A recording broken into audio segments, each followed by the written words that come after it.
চীনের উত্তরাঞ্চলে ভয়াবহ ঝড় ও ভারী বৃষ্টিপাতের কারণে জনজীবন চরমভাবে বিপর্যস্ত হয়ে পড়েছে। বিশেষ করে রাজধানী বেইজিং সহ আশেপাশের এলাকা প্রচণ্ড ঘূর্ণিঝড় এবং শিলাবৃষ্টির কারণে দেখা দিয়েছে মারাত্মক দুর্ভোগ।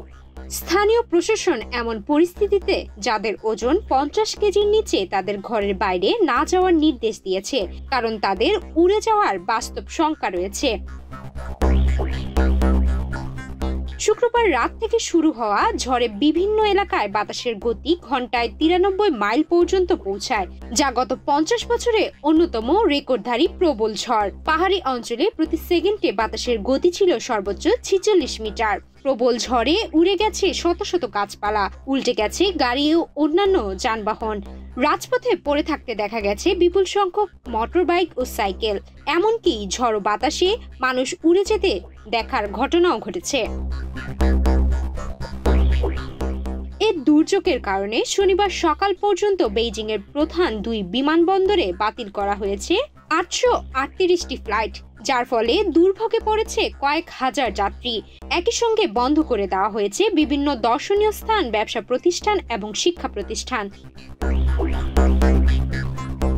চীনের 4 স্তরের আবহাওয়া সতর্কতার মধ্যে দ্বিতীয় সর্বোচ্চ অরেঞ্জ অ্যালার্ট জারি করা হয়েছে বেইজিং সহ বেশ কয়েকটি অঞ্চলে।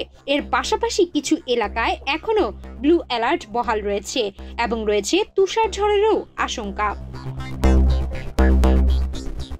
তুষারপাত ও শিলাবৃষ্টির কারণে পরিস্থিতি আরো জটিল হয়ে উঠেছে।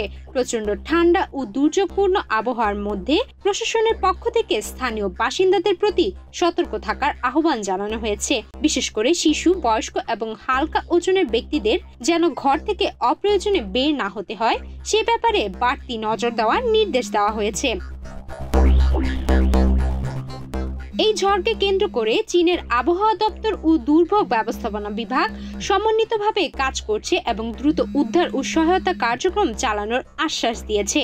পরিস্থিতির উন্নতি না হওয়া পর্যন্ত জনগণকে বাড়তি সতর্কতা অবলম্বনের আহ্বান জানানো হয়েছে। সুমায়া মিতু, বাংলাদেশ প্রতিদিন।